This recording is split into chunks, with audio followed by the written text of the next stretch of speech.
윤석열 대통령이 예고 없이 한 대국민 연설에서 계엄령 선포가 합법적 통치행위였다고 주장했습니다. 계엄령 선포가 옳았고 자신을 몰아내려고 하는 범죄 세력과 끝까지 싸우겠다고 선언한 연설을 미국을 포함한 세계 언론은 도전적인 연설이라고 평합니다. 미국 언론은 한국 국민의 분노는 거세지고 탄핵 통과 가능성은 연설 이후 더욱 높아졌다고 진단합니다. 윤석열 대통령이 조용한 퇴진을 하지 않는다는 것은 한국의 정치 양극화가 깊어진다는 청사진입니다. 연설 전에 한국의 위기는 취약성과 탄력성을 모두 갖고 있다고 보도했던 해외 언론은 연설 이후 정치 혼란이 깊어질 것이라고 진단합니다. 시사주간지 타임이 트럼프 당선인을 올해의 최고의 인물로 선정했고 트럼프 당선인은 이를 축하하기 위해 오늘 가족들과 함께 뉴욕 증권시장에서 개장을 알리는 종호를 울렸습니다. 바이든 대통령은 미국 대통령이 내린 하루 역사상 가장 많은 39명의 사명권 썼고 1,500명을 감형했습니다. 감형 대상의 상당수는 이미 팬데믹 기간 중에 가택연금 처분을 받은 사람들입니다. 트럼프 대통령은 의사당 폭도들을 취임하고 9분 만에 사면할 것이라고 밝혔습니다. 네, 지금 트럼프 대통령 당선인이 종을 울리기 전에 증권시장 개장하는 종을 올리기 전에 짧은 말을 하는 거 맨 끝부분만 조금 못 들어보셨죠? 페이스북 모 회사 메타가 트럼프 취임식에 100만 달러를 후원합니다. 메타가 대통령 취임식에 돈을 기부하는 건 이번이 처음입니다. 거대 기술 기업이 우경화하는 추세를 반영합니다. 유나이티드 헬스케어 CEO 살해 이후 건강보험회사 CEO와 직원 전체가 안전할지에 대한 두려움을 느낍니다. 보험회사 주식값은 급락 중이고 트럼프 차기 행정부가 추진해볼 가능성이 있던 건강보험 민영화는 당분간 어려워 보입니다. 여러분 안녕하십니까? 오늘의 미국 강예신입니다. 오늘 아마 한국에 이런 일이 없다면 당연히 이제 트럼프 대통령이 뒤에 보니까 뉴욕 증권시장에 타임이라고 제가 새벽에는 미처 못 봤거든요. 타임이라고 크게 써 있고 양쪽에 올해의 인물로 시사주간지 타임이 선정한 그리고 이제 가족들이 막 박수를 치고 있어요. 뉴욕 증권시장 벨을 울리죠. 벨을 이렇게 누르는 그것을 어쩌면 탑뉴스로 전했을지도 모르겠습니다. 그러나 윤석열 대통령이 계엄안을 발표를 했었을 때 몇 시간 동안 세계의 탑뉴스 헤드라인이었습니다.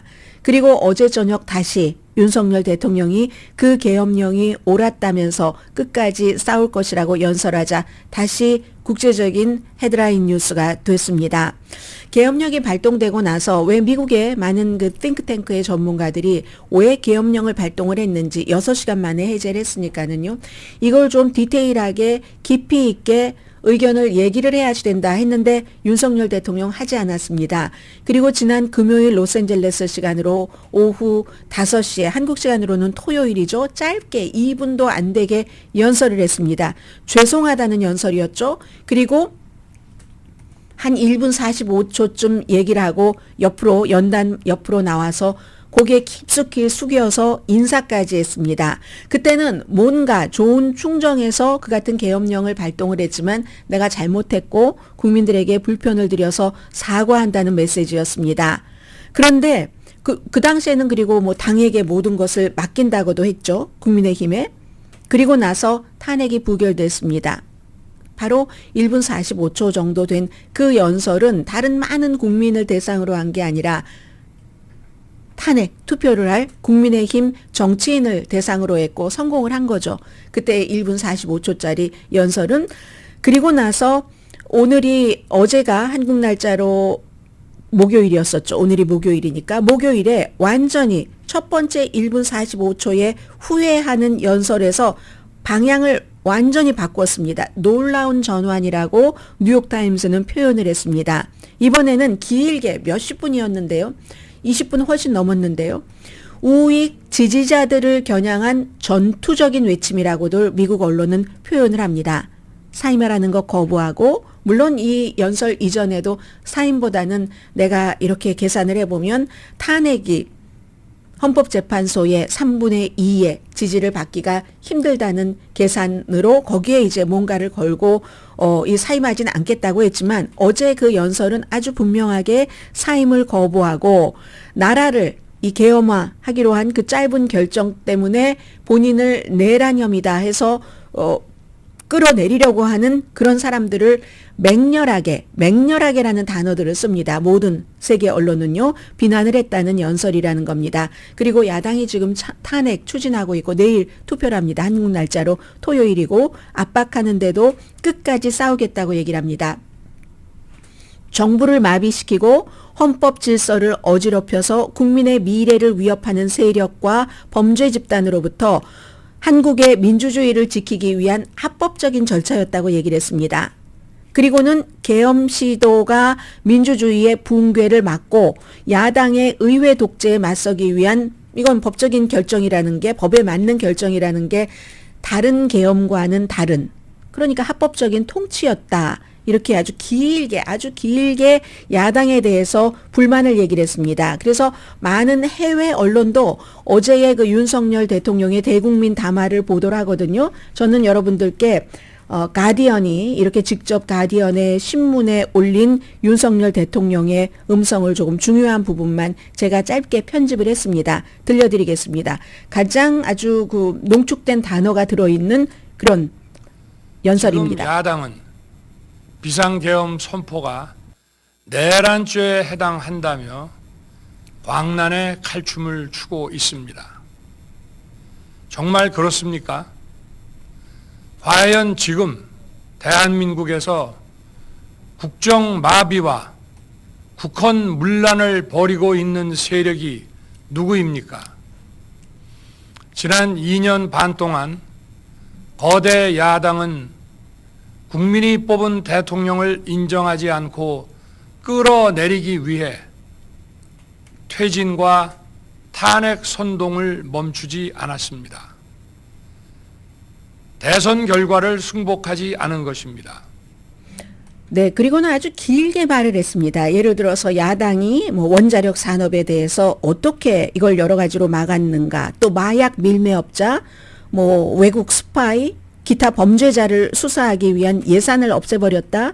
그리고 그 정부 관리들을 탄핵하려고 했고, 탄핵을 했고, 자주 어떤 시위를 조직했다라는 비난도 했고요. 이 모든 게 이제 본인을 공직에서 몰아내기 위한 것이다. 그래서 그 야당이 대한민국의 자유민주주의적 헌법 질서를 파괴하는 괴물이 됐다고 말을 했습니다. 이건 이제 처음에 계엄 발표를 했을 때 썼던 그런 단어죠. 그렇기 때문에 본인은 뭔가를 했어야지 된다. 이렇게 윤석열 대통령이 말을 했습니다. 멀다 하고 다수의 힘으로 입법 폭거를 일삼고 오로지 방탄에만 혈안되어 있는 거대 야당의 의회 독재에 맞서 대한민국의 자유민주주의와 헌정 질서를 지키려 했던 것입니다. 그 길밖에 없다고 판단해서 내린 대통령의 헌법적 결단이자 통치 행위가 어떻게 내란이 될 수 있습니까? 대통령의 비상계엄 선포권 행사는 사명권 행사, 외교권 행사와 같은 사법심사의 대상이 되지 않는 통치 행위입니다. 네, 계엄령이 통치 행위였다고 계속 주장을 합니다. 그렇기 때문에 서명을 하는데 작은 숫자의 군인을 그 많은 사람들이 모이는 국회에 보내서 총알도 없이 배치를 했다는 게 다른 계엄령과는 다르다고 얘기를 했고, 이건 질서를 유지하기 위해서 파견한 특수부대다. 그런데 정치적인 그 경쟁자들이 자신을 끌어내리기 위해서 거짓 선동을 하고 있다고 얘기를 했습니다. 이 부분은 팩트 체크를 하자면 계엄령 반대 투표를 막으려는 의도가 없었다 하는 이 윤석열 대통령의 주장은 지금 열리고 있는 청문회에 나온 그 관계자들의 발언과는 전혀 그 반대입니다. 특전사 부대 지휘한 박종군 중장이 청문회에서 윤 대통령이 직접 전화를 해서 병사들에게 문을 부수라고 지시를 했고 안에 있는 사람을 미국 표현은 안에 있는 사람이고 인원들이라고 했죠. 한국에서는 끌어내리라고 해서 계엄령 반대표를 던질 국회의원이 부족해지도록 150명 아직 안 됐으니까 끌어내려 했는데 그렇지 않다는 거죠. 그래서 국회의원들이 실제로 이 대통령은 본인은 질서 유지하기 위해서 파견을 했다고 하지만 국회 본관에 침입을 했지만 분노한 시민들과 국회의원의 반발로 저지됐다. 이건 이제 해외에도 다 한국의 기자들이 파견되어 있기 때문에 그 기자들이 다 현장에서 취재를 하고 보충 설명을 이렇게 해주고 있습니다. 국회의원들이 만장일치로 계엄령에 반대표를 던지면서 계엄령을 철회할 수밖에 없었다는 것, 6시간밖에 지속되지 않았다는 것. 그리고 역시 어제도 윤석열 대통령은 법적인 정치적인 책임을 회피하지 않겠다고 얘기를 했습니다. 그렇지만 또 동시에 뭐 탄핵을 받던 조사를 받던 국권이 맞서겠지만 사퇴하지는 않을 것이라고 했고 끝까지 싸울 것이라고 말했습니다.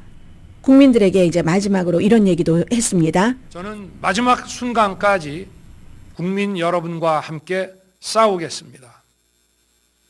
짧은 시간이지만 이번 계엄으로 놀라고 불안하셨을 국민 여러분께 다시 한번 사과드립니다. 국민 여러분에 대한 저의 뜨거운 충정만큼은 믿어주십시오.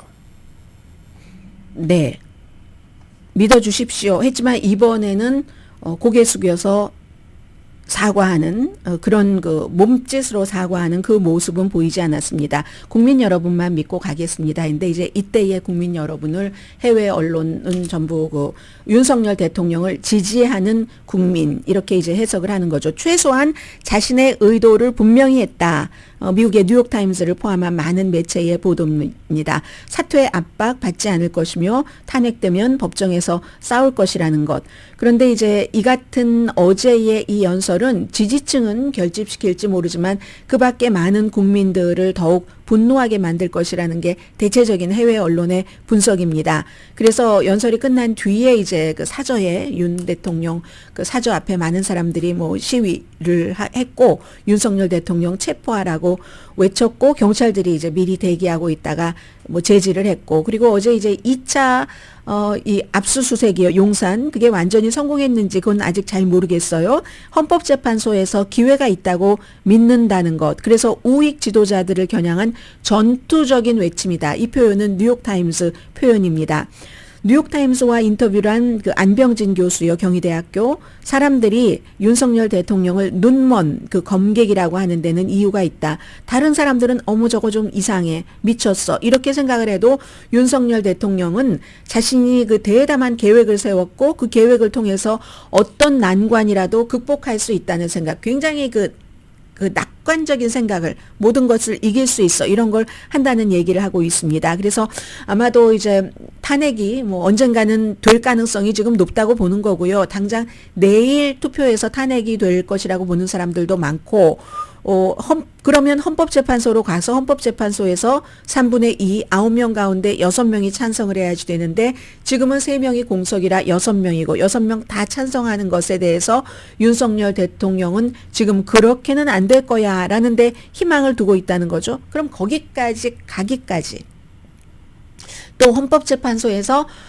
탄핵에 6명이 전부 찬성을 한다 할지라도 그러면 60일 안에 선거를 치러야지 되죠.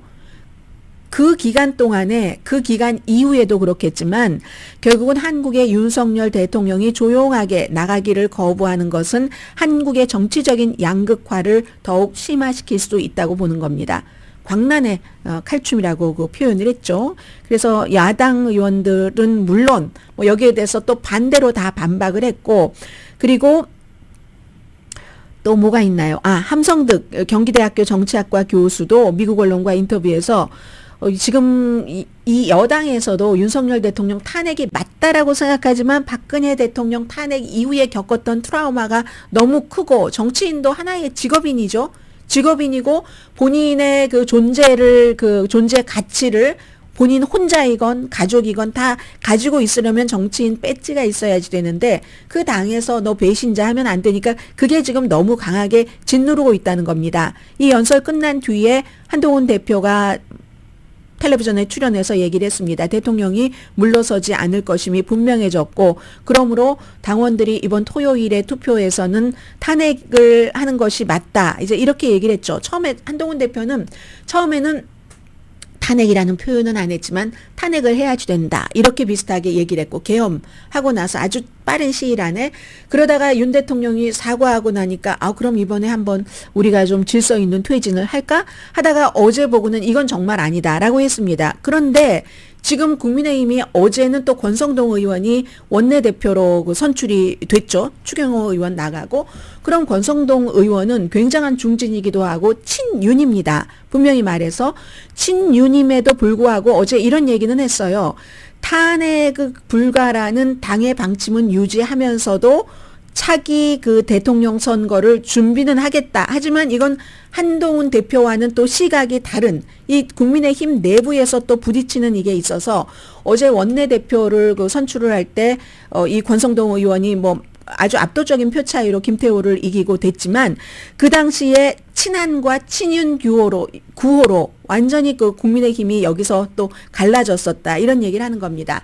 사실 어제의 그 20몇 분 동안의 그 연설은 굉장히 디테일했기 때문에 어쩜 미국에서 한국 문제 그 전문가들이 얘기를 했었던 계엄이 있고 나서 계엄을 해제시키고 바로 국민에게 설명을 했어야지 된다. 그 시점에 나오는 것이 옳았을지도 모르겠습니다. 그러나 이제 그냥 어떻게 어떠한 계획으로 넘어가려고 하다가 이번에 이렇게 그 본인의 지지층을 향해서 연설을 하게 됐는데 이건 전체적인 국민들을 향해서 한 연설로 보기는 너무 늦었고 그리고 이제 그 사이에 내란 혐의에 대해서 체포될 가능성도 아주 높아졌고요. 내일 탄핵 투표하는데 왜 어떤 매체는 6명이라고 하고 어떤 매체는 7명이라고 하네요.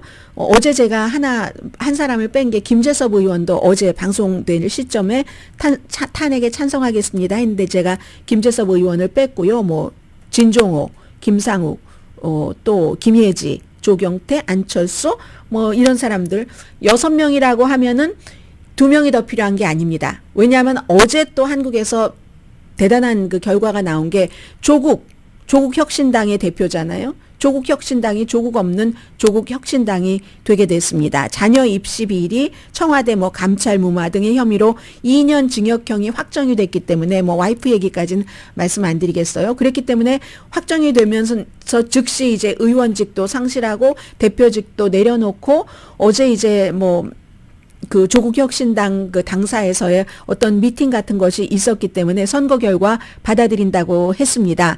뭐 해서 앞으로 5년 동안은 피선거권도 없기 때문에 차기 그 대통령 그 선거에 출마하는 것도 불가능해졌죠.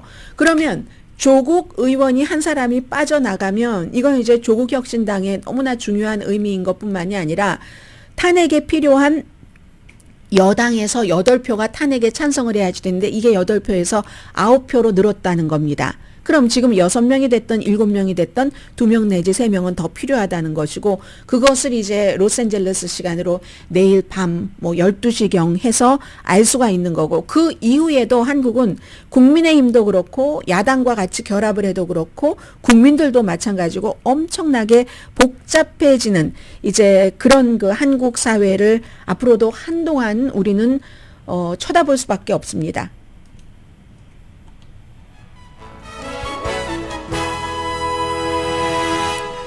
글쎄요, 이 내용을 사실은 어제 윤석열 그 대통령이 대국민 담화를 하기 전에, 내용이 좋네? 하고 제가 여러분들께 전해드리려고 했었거든요. 그 이후에 이제 윤석열 대통령이 담화를 했는데, 이코노미스트의, 물론 그 야당입니다. 위성락 의원이요, 더불어민주당의. 위성락 하면은 우리 미국에서는 육자회담 할 때 아주 뭐 여러 가지 중요한 역할을 했었고, 주로 대사도 지냈었고 하는데 이분의 지적이 뭐 꼭 더불어민주당의 입장에서 썼다기보다 왜 지금 윤석열 대통령 계엄령 그 이후 여기까지 대한민국이 올 수밖에 없는가를 좀 냉정하게 보여준 것 같았거든요. 그래서 여러분들께 전해드리려고 했는데 많은 내용을 빼고 조금 속아서 조금 한번 전해드려 보겠습니다. 그 위성락 의원은 이코노미스트에 쓴 그 기고문에서 한국의 위기는 취약성과 탄력성을 모두 보여준다고 강조를 했는데 그 뭐 탄력성이라는 것은 이번에 계엄 때도 뭐 사람들이 어떤 모습을 보여서 이 계엄이 그래도 빨리 마무리가 될 수 있었다는 그런 것이고, 그런데 앞으로도 이 탄력성이 계속 갈지 아니면 윤석열 대통령의 어제 대국민 담화로 엄청나게 이제 정치권뿐만이 아니라 국민들의 양극화도 심해질지는 알 수 없다는 생각이 듭니다.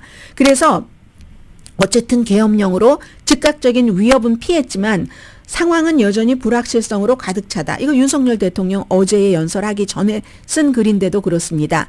그럼 한국의 위기가 민주주의가 취약하다는 것은 첫 번째는 반민주적인 부분들이 있고 반정치적이고 또 독단적인 인물로 더 중요한 건 정치 경험이 없는 윤석열 대통령이 대통령에 오를 수 있었던 그 상황이 너무나 한국이 정치가 양극화돼 있기 때문에 그랬었다는 겁니다. 그래서 뭐 야당 사람이니까 이렇게 표현을 했어요.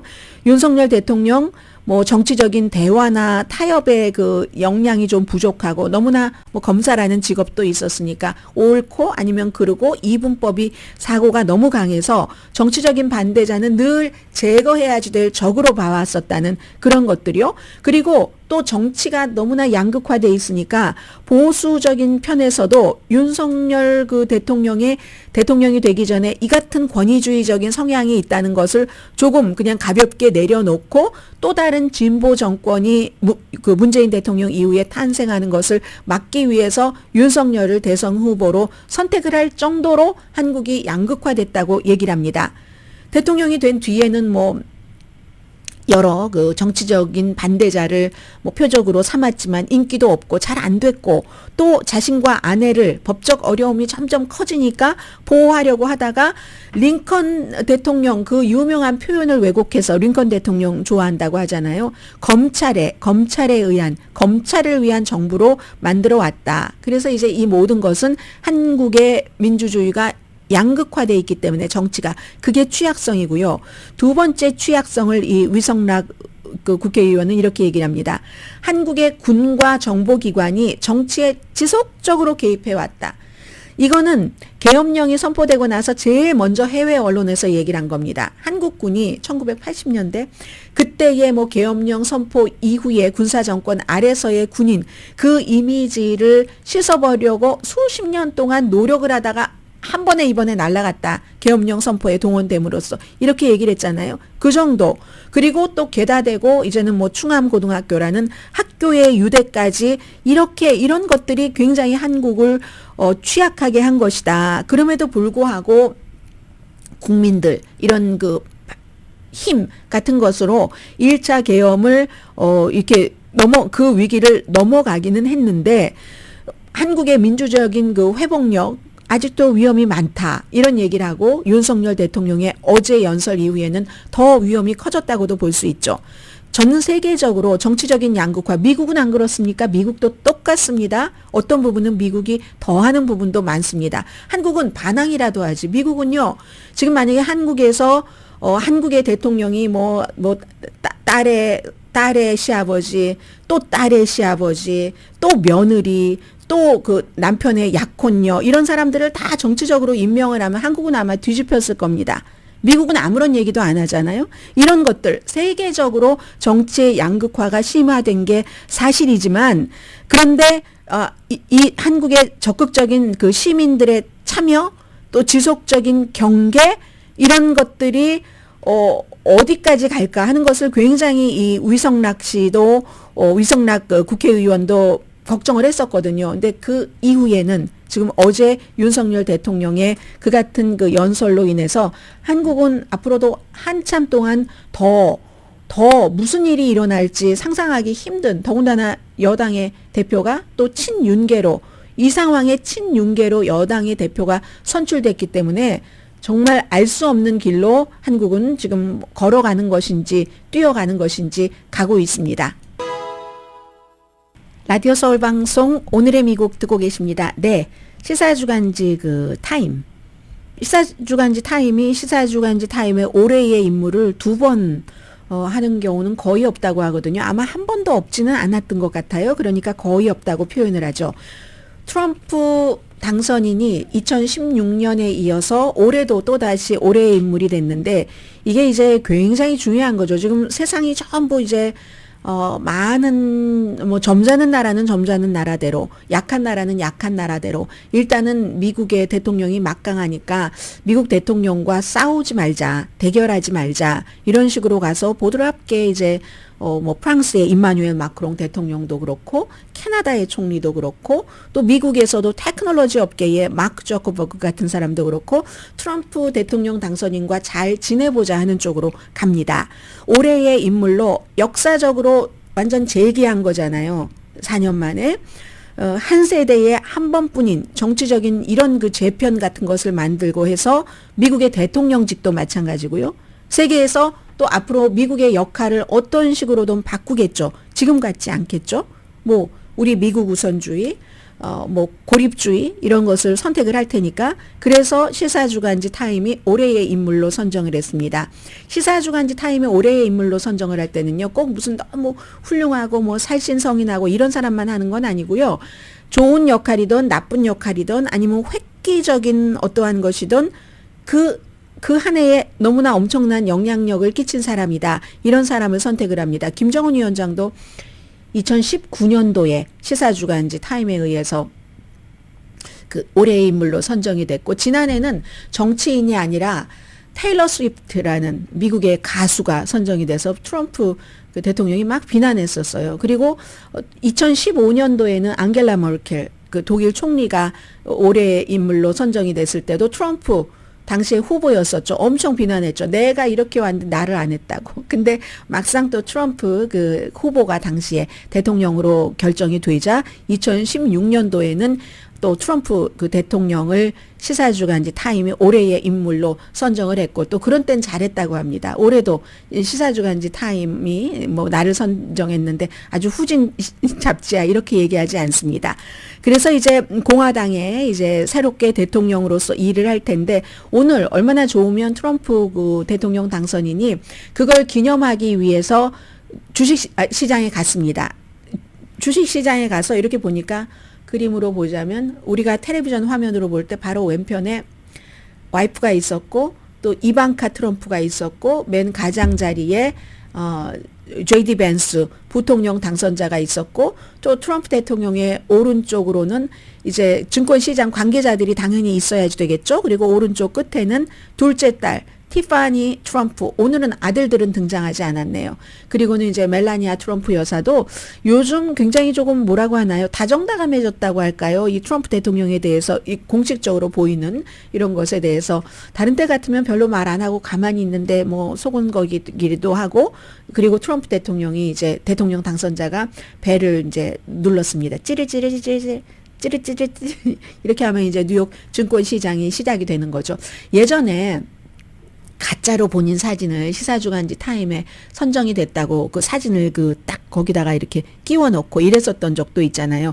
굉장히 트럼프 그 대통령 당선인이 뭐 시사주간지 타임이라든가 뉴욕타임스, 워싱턴 포스트 이런 거 싫어하는 것 같지만 무척 좋아합니다. 이런 데서 인정받는 걸 엄청 좋아하고요. 본인도 중요한 때는 이 같은 매체, 특히 뉴욕타임스에 기고문을 보냅니다. 많은 사람들이 믿으니까. 그래서 이제 올해의 인물로 이렇게 선정을 했고요. 올해의 그 이전에 뭐 너무 많은 사람들이 있죠. 뭐 오바마 대통령도 받았고 또 누구죠? 뭐 앙겔라 메르켈 받았고 그 교황도 받았고 프란치스코 교황도 받았고 한창 이제 막 기술 이런 거 요즘 엔비디아 이런 이전에는 마크 저커버그도 올해의 인물로 선정이 되기도 했습니다. 뭐 그레타 툰베리라는 아주 어린 그때는 어렸어요. 기후 변화 이 운동가도 받았었고 올해는 그럼 처음에 이렇게 딱 정할 때 카멜라 해리스로 하나 뭐 아니면 웨일스 공주로 하나 왜냐하면 너무나 어려움을 뭐 겪었기 때문에 이렇게 했는데 일론 머스크도 그 올랐다고 하거든요. 근데 생각해 보세요. 다 이렇게 보면 그래도 결정은 트럼프 대통령 당선인이 되는 게 맞죠. 한 10명 사이에서 그렇게 선택을 했다고 하고 설명을 하는데 보니까 미국의 젊은 남성 유권자들을 굉장히 투표에 참여하도록 했다. 그렇기 때문에 이 대중투표 파퓰러 보트에서도 이겼었죠. 이기고 나서는 거기에 또 다 답례를 하기 위해서 이런 무슨 뭐 레슬링 하는데 뭐 이런 데 간다던가 격투기 하는데 간다던가 뭐 인터뷰를 한다던가 이렇게 했었죠. 그래서 뭐 경합주를 다 빨간 색깔로 바꿨다. 여러 면에서 역사를 만든 거다. 미국의 뭐 나이도 가장 많은 대통령이 될 거고 또 뉴욕의 배심원단에 의해서 34건 뭐 사기 혐의로 유죄 판결을 받고도 대통령으로 선출된 중범자인데도 대통령으로 선출된 유일한 대통령. 너무 역사인 거죠. 그리고 이 인터뷰한 거 보니까 이렇게 얘기했어요. 이민에 대해서 굉장히 강조를 하면서 뭔가를 하기는 할 겁니다. 하면서 캠프를 만드는 거. 캠프 만들려면 또 돈도 들고 해야지 되는데 많은 사람을 추방하려면 캠프도 만든다. 이런 얘기도 조금 한 것 같고요. 아무튼 이렇게 지금은 온통 트럼프 대통령 세상이다. 이런 말씀을 드리고요. 애리조나의 주지사로 나갔다가 떨어졌고 또 11월 달에도 상원의원으로 나갔다가도 떨어진 사람이 있죠. 남편보다 트럼프가 더 좋다고 하는 카리 레이크. 카리 레이크를 트럼프가 보이스 오브 아메리카 한국에서도 많이 보시던데요. 보이스 오브 아메리카의 헤드. 보이스 오브 아메리카는 무슨 뭐 CEO 이렇게 표현하지 않고 그냥 헤드라고 표현을 하더군요. 보이스 오브 아메리카가 나치가 막 선전선동을 막 하니까 미국이 다른 나라의 그 나치의 선동 이런 걸 막기 위해서 만든 거죠. 당연히 정부 자금으로 운영됩니다. 1942년도에 만들어져서 해서 이 보이스 오브 아메리카의 그 헤드로 이 사람은 그런 경험이 있죠. 왜냐하면 애리조나주에서 팍스 로컬 텔레비전에서 앵커를 한 20여 년 동안 20여 년 앵커를 한 건 아니지만 뭐 거의 30년 정도 이런 그 텔레비전 미디어에서 활동을 했다고 하니까 그리고 나서 정치에 하려고 하다가 2번 실패를 했고 이번에 이제 보이스 오브 아메리카의 헤드로 가는데 이게 또 중요한 것이 트럼프 대통령이 당선자가 지명하는 사람들은 거의 지난번 선거가 부정선거였어. 그래서 트럼프가 대통령이 안 됐던 거야 라고 얘기를 하는 사람인데 그 가운데서 가장 강력하게 부정선거를 주장하는 사람이 이 카리 레이크고 또 트럼프의 충성파고 이럴 때는 좀 보이스 오브 아메리카도 물론 정부가 지원하고 미국 정부의 입장에서 하지만 어느 정도 중립을 지키려고 애를 쓰긴 하거든요. 이 사람이 애를 쓰겠는가. 남편보다 나는 트럼프가 더 좋다 했는데 이런 게 있고요. 그리고 연방수사국장은 스스로 물러나겠다고 했습니다. 어제 크리스토퍼 레이 2017년도에 트럼프 대통령이 당시에 제임스 콤이라는 사람이 마음에 들지 않는다고 해고하고 크리스토퍼 레이를 그 자리에 앉혔습니다. 공화당입니다. 그런데 이제 크리스토퍼 레이가 제일 처음에는 어떤 사건부터 그랬던가요? 어떤 사건이 네, 부정선거다 이거 부정선거였다라고 수사하라고 막 뭐 이런 뭐 지시하고 이랬는데 그런 것들이 이건 나중이었겠네요. 그리고 러시아 문제 또 트럼프의 말하려고 해서 기밀 서류 압수수색하는 거 이런 것에 대해서 연방수사국장이 대통령 편을 안 들었다는 겁니다. 그냥 중립적인 입장으로 뭐 법원에서 하려면 하라는 대로 연방법무부가 하면은 하라는 대로 거기에 따라서 연방수사국의 의무를 했다 해서 완전히 트럼프 대통령이 싫어했었고 그리고 임기가 10년이기 때문에 그 10년 동안 건드리지 않습니다. 바이든도 안 건드렸어요. 공화당이고 트럼프가 임명을 한 사람인데도 근데 이제 트럼프 대통령 당선인이 해고를 할 것이 너무 당연하니까 지금 이미 무슨 뭐 파텔이라는 인도계의 젊은 트럼프 충성파 중에 충성파를 연방수사국장 지명자로 만들어 놨잖아요. 그러니까 이 경우는 해고를 하든지 본인이 나가든지 둘 중에 하나인데 나가기로 결정을 했습니다.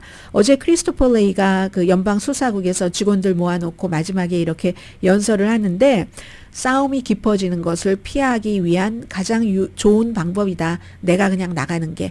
왜냐하면 연방수사국이 하는 일이 너무너무 중요하기 때문에 여기서 또 내분이 있어서 싸움이 일어나면은 연방수사국 자체의 그 가치도 많이 소멸된다. 이러니까 차라리 내가 나가는 게 낫겠다. 트럼프가 들어오기 전에 해서 이제 본인이 옷 벗고 나간다고 했습니다. 그리고 캐시 파텔이라는 연방 수사국 수사국장 지명자는 만약에 인준이 되면은 트럼프를 위해서는 뭐든지 하겠다고 하는 사람이니까. 그리고 역시 부정선거였어. 과거의 선거는 이렇게 주장을 하니까 지금 이렇게 보면은 긍정적인 기대감이 많이 있습니다. 트럼프 그 대통령 당선인에 대해서 어제 말씀드린 대로 54%가 잘할 거야라고 얘기를 한다고 하잖아요. 그리고 같은 그런 여론조사에서 보니까 바이든 대통령의 아들을 사면한 것은 지지하는 사람이 22%밖에 안 나왔고 트럼프는 잘할 거야. 이건 이제 허니문이기도 하고 하는데 아무리 잘할 거야 하는 마음이 있다 할지라도 지금 그 포진하고 있는 행정부의 사람들이 너무나 다 충성파고 예습하고 음모론을 좋아한다던가 부정선거를 깊이 믿는다던가 그러면 들어갈 때에 본인이 들어가서 헤드로 맡을 그 조직을 가장 크게 불신하는 사람이 들어가는 겁니다. 그럼 처음부터 해야지 되는 일은 다 깨는 것밖에 없어요.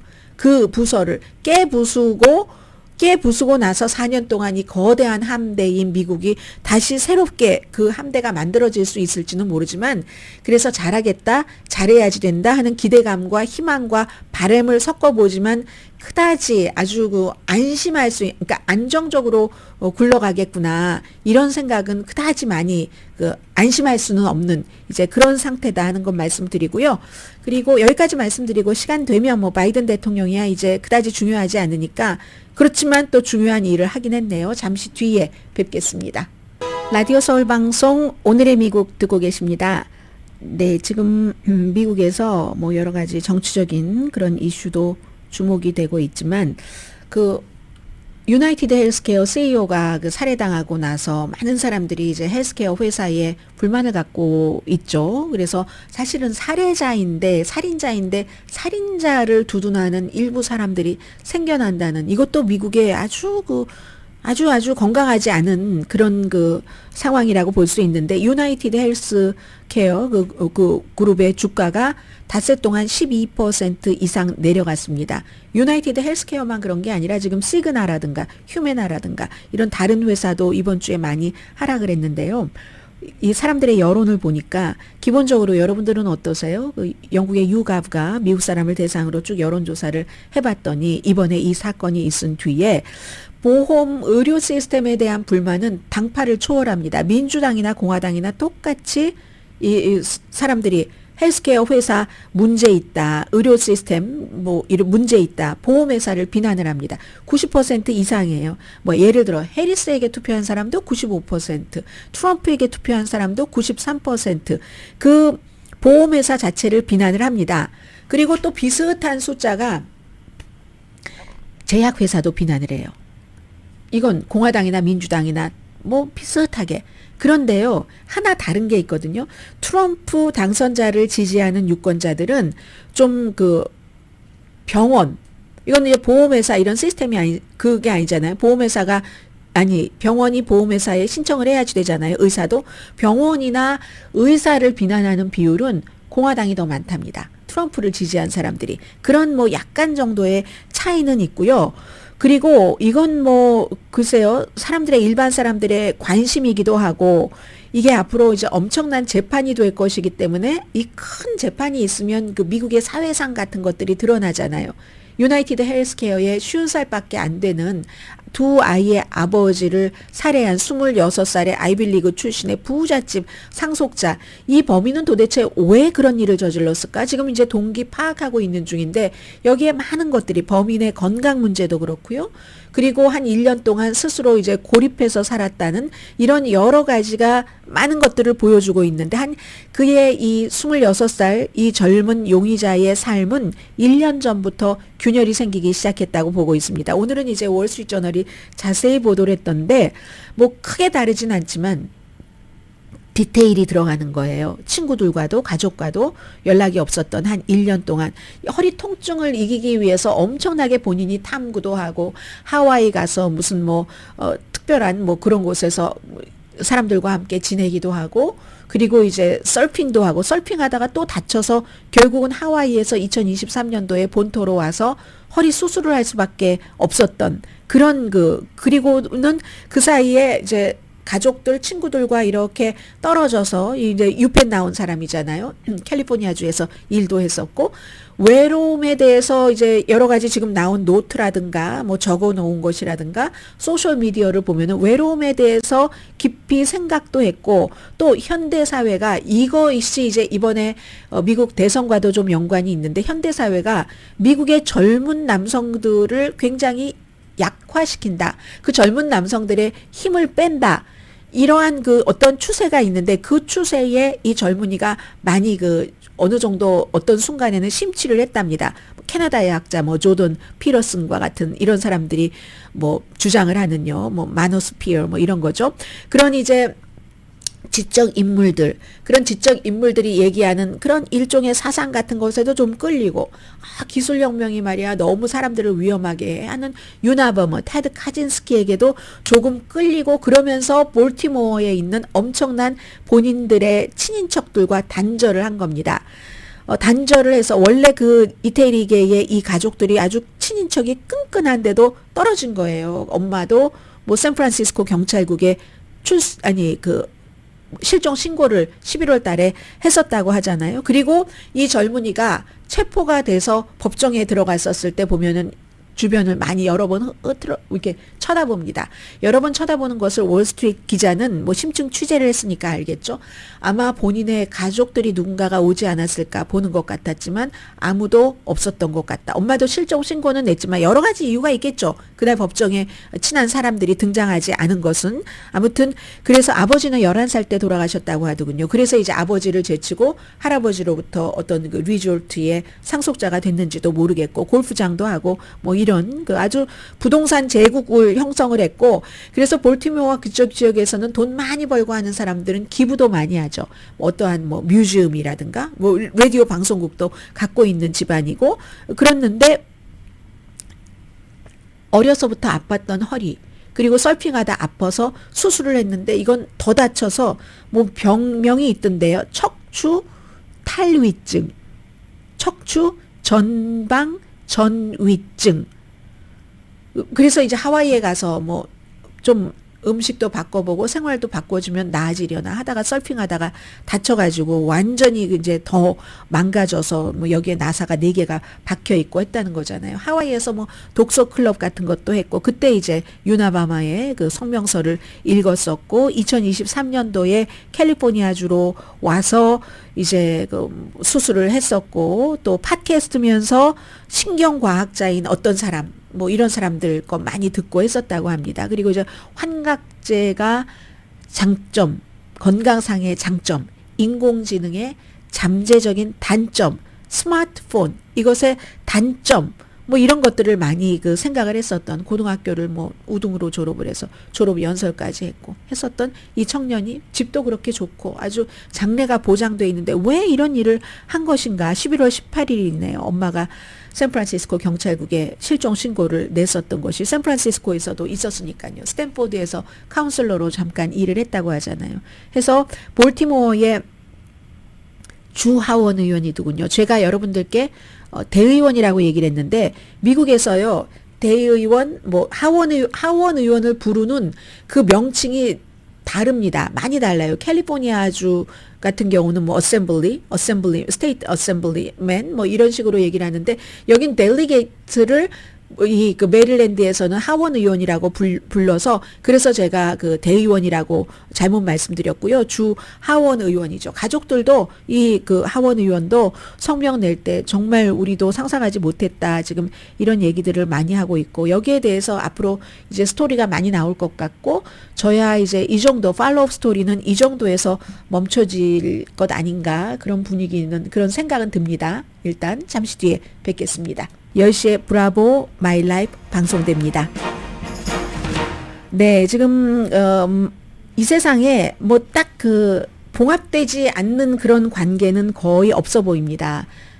페이스북의 모회사 메타의 그 마크 저커버그가 트럼프 대통령 그 선거 취임식에 그 100만 달러를 기부했는데 페이스북의 모 회사로서는 그리고 마크 저커버그 개인으로서도 이렇게 대통령의 취임식에 돈을 내는 건 처음이거든요. 잘해보자 하는 거잖아요. 이 트럼프 전 대통령 이제 차기 대통령도 언젠가 완전히 뭐 이 마크 저커버그 뭐 감옥에서 평생을 보내야 돼 이런 악담도 했었고 마크 저커버그도 페이스북에서 트럼프 대통령을 당시에 그 의사당 폭동 사건 이후에 내쫓았고 했는데도 서로의 필요에 의해서 그리고 서로의 번영과 평화를 위해서 또 손을 잡을 때는 이렇게 잡는 미국입니다. 실리콘밸리 확실히 이제 우측으로 가고 있다 하는 것을 증명하기도 하고요. 강혜신이었습니다.